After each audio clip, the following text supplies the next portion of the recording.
Ready. I attribute my success to this. I never gave or took any excuse. Words from Florence Nightingale.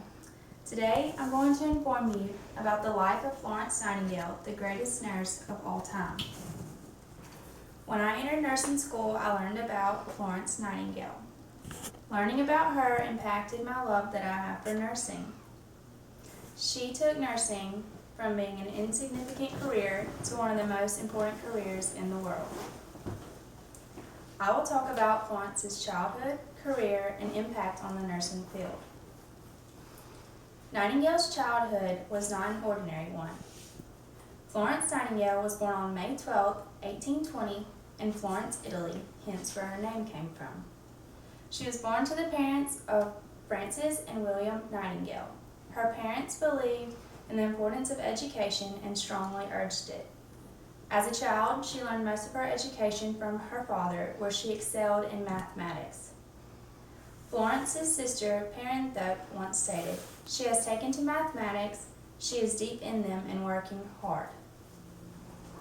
Her mother did not approve of her interest in mathematics. However, Florence more developed interest in population statistics, hospitals, and charitable institutions. In 1837, at just 16 years old, it became clear to Florence that she was meant to be a nurse, for she thought she had a heavenly calling.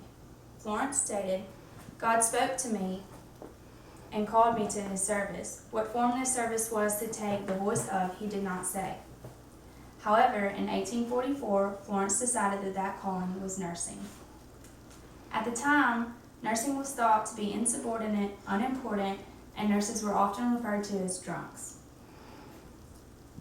Her parents were not happy about the idea of her becoming a nurse because she came from a high social class family and was expected to marry into another high social class family. However, Florence believed that her career in nursing was more important than any relationship. Throughout her lifetime, she declined 4 proposals. Florence further went against her parents' wishes and visited hospitals in Paris, Rome, and London. Eventually, her parents settled and sent her to train as a nurse in school in Germany in 1850. Now that I have informed you of Florence's early life, I'll tell you about her career. Florence's starting point began as a nurse of the sick governess in a Middlesex hospital. Florence's work ethic surprised the owner of the hospital so much that in just under a year she became the superintendent. Florence was excited to take on this position because she knew that there was things that she wanted to change about the hospital. However, the unsanitary conditions were very challenging for her. Her and a team of nurses turned the hospital into a more sanitary place and decreased the number of deaths. In 1863, the Crimean War broke out.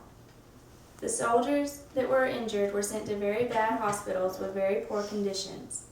The Secretary of State selected Nightingale to find a team of nurses and head to Turkey. This was the first time women were officially allowed to serve in the army. This is also where Florence Nightingale earned her nickname, the Lady with the Lamp. She would go around with her candlelit lantern and check on the soldiers at night. After seeing how the soldiers died, Nightingale decided to investigate why the number of deaths increased instead of decreased. She sought out Queen Victoria, where they discovered that 16,000 out of 18,000 of the deaths were related to unsanitary conditions and not to war-related injuries. Florence's hard work and determination revealed these shocking statistics and paved the way for new science, sanitary, and statistic departments. Moving forward, I'll tell you how Florence Nightingale's career impacted the nursing field.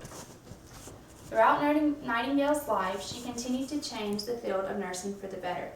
In 1860, she helped launch the St. Thomas Hospital that provided the Nightingale training school for nurses, where nurses were properly trained to take care of the sick. They were taught the importance of the germ theory, which emphasized the need for sanitary conditions to decrease death tolls, like washing your hands, wearing gloves, wearing a mask. Nightingale also wrote the first book on nursing called Notes on Nursing, What It Is and What It Is Not. Nightingale emphasized that this was not a complete nursing guide, but more so a guide to practice helping others. Another contribution was Nightingale's philosophical reference for professional nursing. In this book, she described crucial nursing aspects, education, and research of the nursing field. One of the most things I was intrigued about Florence Nightingale is without her even knowing it, she was an advocate for her patient. And if I've learned anything in nursing school, it's that one of our most important roles is to be an advocate for our patient and the patient's rights. Today, I talked about the most famous and influential nurse of all time, Florence Nightingale, her childhood, career, and impact on the nursing field. I can remember my first semester of nursing school, one of our first lectures was about Florence Nightingale, and I was very intrigued by her. After giving this speech, I think you have an understanding of how learning about her impacted my love for nursing. She took the profession of nursing from an insignificant to one of the most important careers in the world. I'm trying to live by Nightingale's words of wisdom and not make or take any excuses from anyone in order to become the most successful nurse I can be. Thank you. Okay. Right.